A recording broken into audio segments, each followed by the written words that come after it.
안녕하세요. 저는 이번에 올해 9월부터 10월까지 찾은 크롬 버그들에 대해서 말씀드릴 발표자 진용입니다. 반갑습니다.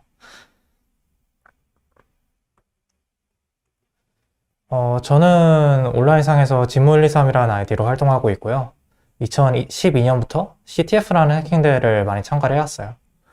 그리고 요즘은 원데이 취약점 분석 업무의 일부로서 여러 프로그램에서 버그를 많이 찾아보고 있습니다. 이번 발표에서는 두 가지 버그에 대해서 말씀드릴 예정인데요. 첫 번째 버그는 샌드박스 구현 쪽의 버그이고요. 두 번째는 DOM, 그러니까 HTML 기능 쪽 버그입니다.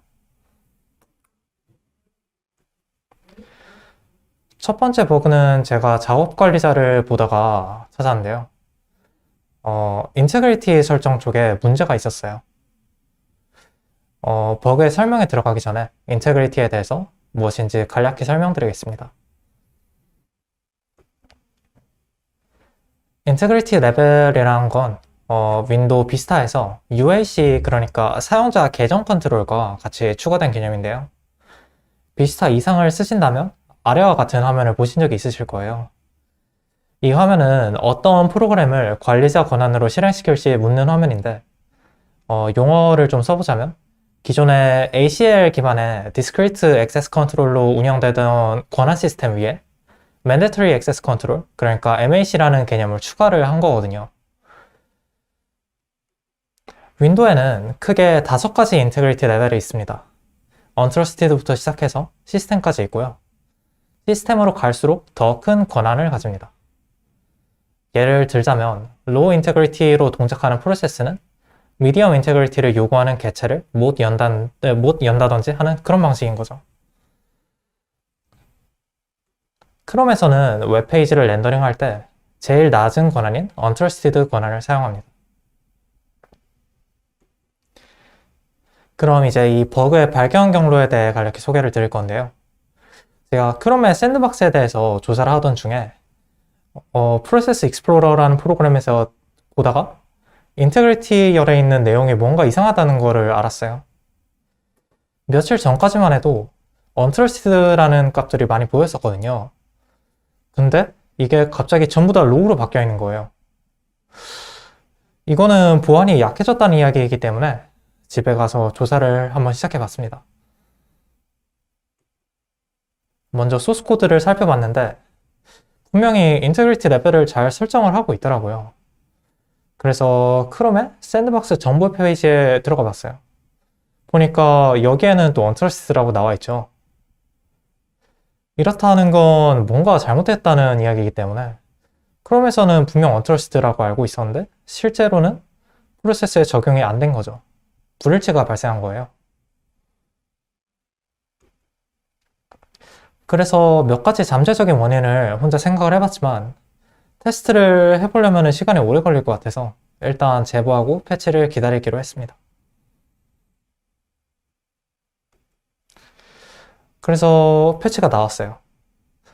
Tell Clang not to devirtualize target services라 되어 있는데 여기서 Clang은 C 컴파일러고 Target Services 클래스를 devirtualize 하지 말라는데 뭔가 생소한 용어들이죠.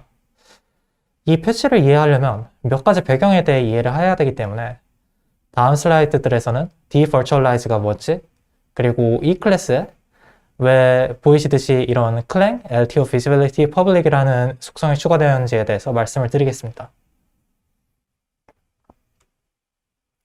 첫 번째로 크롬에서 어떻게 자식 프로세스의 인테그리티 레벨을 설정한지에 대해 말씀을 드릴게요. 크롬에서는 웹사이트들을 렌더링하기 위해 여러 개의 자식 프로세스를 생성하는데 자식 프로세스의 인테그리티 레벨을 설정하기 위해 첫 번째로 설정할 인테그리티 레벨을 담을 전역 변수를 직접 자식 프로세스의 메모리에 작성합니다. 윈도우의 메모리 API를 써서요. 그 뒤에 자식 프로세스에서는 전달된 값에 따라 인테그리티 레벨을 따로 설정을 해주는 방식이죠. 변수명이 길기 때문에 편의를 위해 해당 변수를 G integrity level이라고 줄여서 부르겠습니다.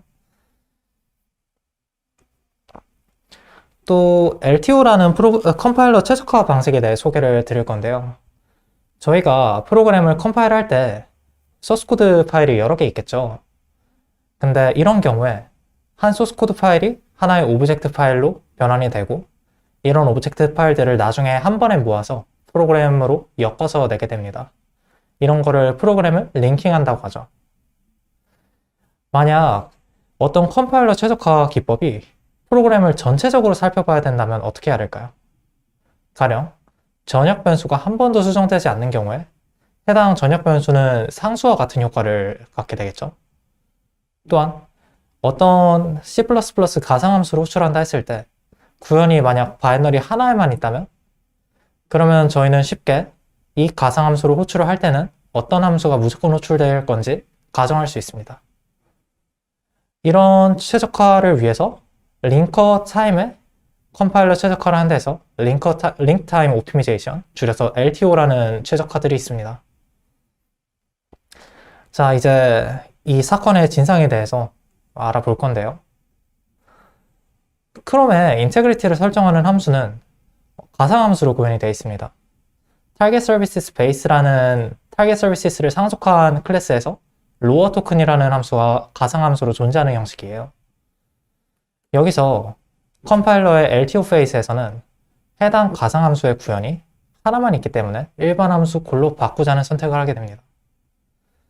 근데 이 함수는 sandbox.lib라는 정적 라이브러리에 있거든요. 이 라이브러리가 chrome.dll 그리고 chrome.exe에서 각각 참조가 되는 형식이에요.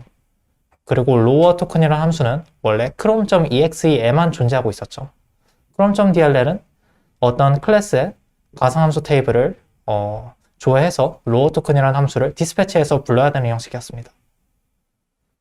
하지만 가상함수에 대해서 디버추얼라이제이션이 이루어지면서 해당 함수가 두 군데 복사가 되어버려요. 그리고 로어 토큰 함수에서 쓰던 전역 변수인 G-Integrity 레벨도 복사가 됩니다.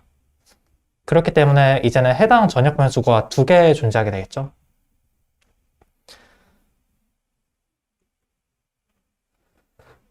이 함수가 복사되면서 그 해당 전역 변수도 복사가 되지만 이를 바꾸는 함수는 chrome.exe에만 존재하고 있었어요. 그래서 LTO에서 어떤 걸 하냐면 chrome.dll에서 해당 전역 변수를 제거한 다음에 상수로 만듭니다. 따라서 chrome.dll에서 호출하는 로어 토큰에 대한 펑션 콜은 인테그리티 설정이 그 해당 전역 변수가 디폴트로 되어 있기 때문에 생략되는 결과를 맞이하게 돼요. 그래서 원래는 그 chrome.dll에 그 가상함수 콜이 있었지만 최적화된 로어 토큰 함수는 해당 설정이 생략이 되어 있었고 따라서 버그가 발생하게 되는 거죠.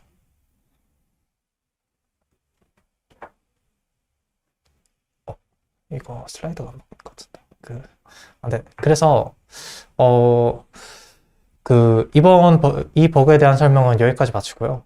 뭔가 하나 재밌는 일화가 있는데 제가 이 버그를 발견해서 제보한 다음에 제가 올린 건 아닌데 갑자기 트위터에 어떤 분석이 올라왔어요. 이 버그에 대해서 제가 분석하기도 전에 이게 LTO의 어떤 페이지 때문에 일어났고 어떤 원인이 그러니까 이 버그가 어떤 임팩트를 가졌고 그런 거를 다 분석을 해놨더라고요. 이 CB-ID로 검색해 보시면 뭔가 재밌는 글들이 꽤 나와서 한번 읽어보시는 거를 추천드리겠습니다.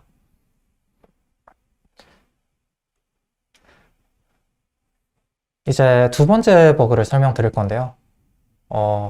화면에 보이시듯이 이게 이 두 번째 버그의 POC고요.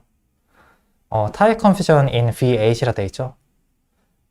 이거는 15,000달러를 받은 버그입니다.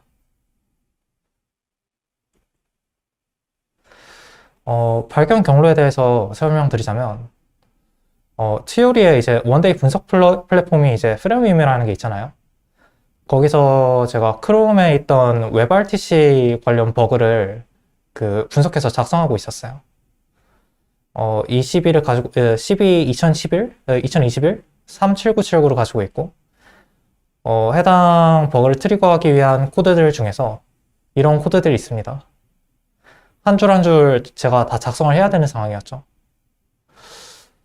그래서 작성하다 보니까 저 라이터블이라는 변수가 라이터블 스트림인데 이게 어떻게 C에서 만들어져서 자바스크립트에 제공이 되는지 궁금하더라고요. 그래서 소스 코드를 보기로 했습니다.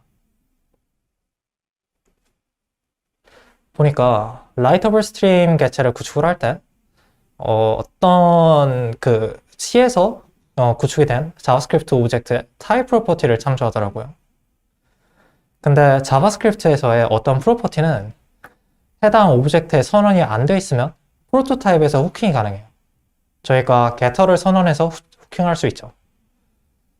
define getter라는 함수를 호출해서 저희가 후킹 함수를 만들면 해당 개체가 뭔지 this 변수를 그 로깅해서 알 수도 있고 뭔가 여러 가지를 할 수가 있어요.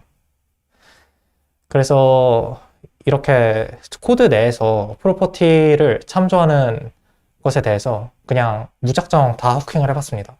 그 중에 하나가 타입이었던 거고요.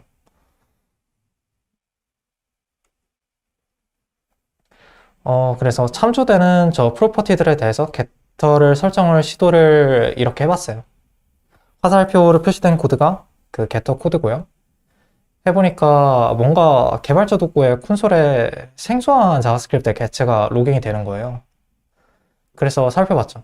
보니까 start, abort 등등의 메서드들이 있었어요. 그래서 저는 그쪽에 중단점을 설정한 다음에 this.start에다가 1을 넣어서 호출해봤죠. 그랬더니 갑자기 웹페이지가 크래시가 났어요. 이게 뭔 일이지 하고 이제 분석을 해보도록 했죠. 윈디비지의 프리뷰를 깔아서 해당 프로세스의 디버거를 어태치한 다음에 this.start에다가 뭔가 0x 살살살살 같은 걸 넣어서 실행을 해봤어요. 이때 뭔가 참고할 점은 크롬 같은 경우에는 디버깅 심볼 서버가 있기 때문에 아래 주소를 디버깅 심볼 서버로 지정을 하면 뭔가 소스코드 레벨로 디버깅도 할 수 있고 소스코드를 자동으로 다 다운받아줘요. 그리고 로컬 변수들도 다 모이게 됩니다. 근데 뭔가 크래시를 보니까 크래시 주소가 심상치가 않아요. 저는 살살살살을 넣었는데 크래시 주소가 828281로 돼 있죠. 뭔가 제 인풋이 뭔가 2 곱해졌다고 밖에 볼 수 없는 이런 주소. 그래서 굉장히 수상해서 디버깅을 계속했습니다. 해봤더니 아래와 같은 원인이 있었어요. 그 스타트 메서드는 이런 C++ 코드로 구현이 됐는데요. 여기서 컨트롤러가 저희 입력입니다. 이 입력이 writable string default 컨트롤러의 from이라는 메서드로 가는데 이 from이라는 함수는 그 컨트롤러 플러스 12에 있는 주소를 포인터로 불러와서 타입 체크 없이 해당 그 t 여기서는 writable string default 컨트롤러 포인터로 변환을 해주더라고요. 그래서 저희가 뭘 할 수 있냐면 저희가 지정한 임의 값을 컨트롤러 필드에 포인터로 지정을 할 수가 있어요. 하지만 이후에 조사를 해보니까 이 컨트롤러 필드는 아무 곳에서도 사용을 하지 않고 있더라고요. 유일하게 쓰던 곳이 있었는데 이곳은 10월 14일경에 오리진 트라이얼이 끝나서 없어졌습니다. 그리고 제가 이 버그를 찾은 것은 16일이었어요. 그래서 여기서 뭔가 좀 공격자스러운, 그러니까 PC 레지스터를 컨트롤 한다든지 그런 방법이 없을까에 대해서 알아봤었죠. 그래서 봤던 마지막 희망, 가비지 컬렉션에서 뭔가 되지 않을까. 이 컨트롤러라는 게 그냥 포인터가 아니라 저 멤버라는 템플릿 클래스에 감싸져 있는 포인터였어요. 이건 이제 크롬의 가비지 컬렉션에 주로 사용되는 타입이었고요. 해당 클래스의 트레이스 메서드에는 각 멤버 변수들에 대해서 따로 트레이스를 하는 함수 콜들이 있었습니다. 그래서 여기서 뭔가 할 수 없을까 하고 한번 봤었죠. 그래서 중요한 게 이 비지터 트레이스 라인인데 크롬의 가비지 컬렉터는 어떤 오브젝트에 대해서 가비지 컬렉션을 수행할 때 오브젝트 앞에 있는 메타데이터 헤더를 참조해요. 거기에는 이제 사이즈라든지 해당 오브젝트의 타입, 아니면 뭐 인컨스트럭션 등 여러 가지 필드들이 있고요. 여기서 타입 필드에 따라서 다른 트레이스 메서드를 호출합니다. 글로벌에 GC 인포 테이블이라는 테이블 타입이 있어서 해당 타입을 인덱스 삼아서 트레이스 메서드를 해당 오브젝트 포인터와 함께 호출해 주는 거죠. 그리고 멤버 포인터는 그 메타데이터 바로 뒤에 있는 것을 가리키고 있습니다. 그리고 이 타입은 500개 정도가 존재를 했었고요. 그 중에서 일부는 가상함수로 호출을 하더라고요. 그래서 이걸로 PC 레지스터는 저희가 바꿀 수 있겠다 확인을 하고 실제로 해봤더니 디버깅 환경에서 저희가 만약 어떤 유저 컨트롤드 버퍼의 주소를 알면 PC는 컨트롤 할 수가 있었어요. 따라서 저희가 메모리 리익이 하나 정도 있으면 PC 레지스터를 안정적으로 컨트롤할 수 있다는 가설에 도달했죠. 근데 여기서 뭔가 더 진행시키기에는 뭔가 기술적으로 굉장히 어려워질 것 같고, 그리고 제가 찾기 전에 다른 사람들도 찾을 수 있을 것 같아서 일단 빠르게 제보를 했습니다. 그래서 패치를 봤더니 저 언더라잉 싱크 베이스의 타입 메서드를 저희가 후킹할 수 있었던 것은 해당 메서드에 타입이라는 필드가 없었기 때문이었어요. 그리고 해당 오브젝트의 프로토타입이 오브젝트.프로토타입, 그러니까 모든 오브젝트의 프로토타입 개체를 참조를 하고 있었기 때문에 저희가 개체를 설정할 수가 있었던 거죠. 하지만 타입 필드를 추가를 하면 해당 필드는 그러니까 오wn 프로퍼티, 그 언더라잉 싱크 베이스에 존재하는 프로퍼티가 되기 때문에 그 프로토타입을 참조하지 않게 됩니다. 그리고 타입으로 저희가 어떻게 얻어왔다고 하더라도 저런 타입 컨퓨전 취약점을 일으킬 수 없게 추가적인 타입 체크가 들어갔어요. 오늘의 버그 설명은 여기까지고요. 그래서 제가 내린 결론은 손퍼징을 한다든지 뭔가 프로세스 모니터링을 한다든지 그런 것들은 뭔가 어떤 큰 코드베이스를 분석할 때, 탑다운으로 특히 분석할 때 꽤 효과적인 것 같아요. 이는 정적으로 소스코드 오디팅을 하는 것과 상호 보완적인 관계이기 때문에 둘 다 잘 활용하면 좋을 것 같습니다. 이상으로 제 발표를 마치겠습니다. 감사합니다.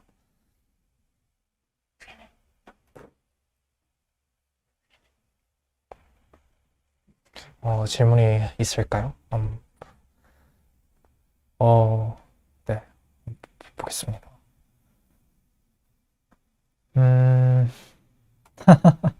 네.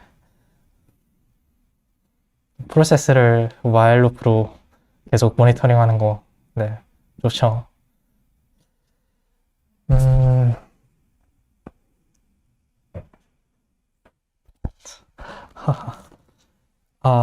네. 사실 저도 뭔가 이걸로 RC까지는 도달하지는 못했어요. 왜냐하면 저는 이제 윈도우에서 테스트하고 있었는데 그 로키님이 올리신 그 DOM에 대한 GC 그 어드레스 디스클로저는 뭔가 맥 기준에 있더라고요. 그래서 튜닝하다가 바로 그냥 제보했습니다. 요즘은 그 iOS를 어떻게 연구하는지에 대해서 배우고 있어요. 어렵더라고요. 그거 외에도 이제 뭐 크롬이나 윈도우나 제가 평소에 좀 보고 싶었던 것들에 대해서 연구를 한번 해보기 위해서 뭔가 좀 많이 배우고 있습니다. 다 전부 탑다운으로 하고 있어요. V8은 아마 12월 말부터 네, 다시 볼 것 같아요. V8을 한국에 와서 처음 보기 시작했는데 다시 봐야죠. 재밌으니까요. 한국 생활 좋습니다. 대전에는 기회가 되면 놀러 가도록 하겠습니다. 우리 두 개가 빨리 풀려야 될 텐데. 모조는 네, 이번에 그 미라클 포인터가 추가가 됐더라고요. 좀 깜깜하다 싶기도 하면서도 사실 기존에는 다들 유즈 애프터 프리 취약점들을 위주로 봤으니까 이번에 또 OOB가 많이 나오더라고요. 그래서 볼 계획은 있지만 아마 당장 볼 것 같진 않아요. 왜냐하면 제가 아직 V8 초보기 때문에 V8만 배우기에도 좀 많이 벅찬 것 같아요. 네, 그러면 질문은 여기까지인 것 같고, 네, 그러면 감사합니다.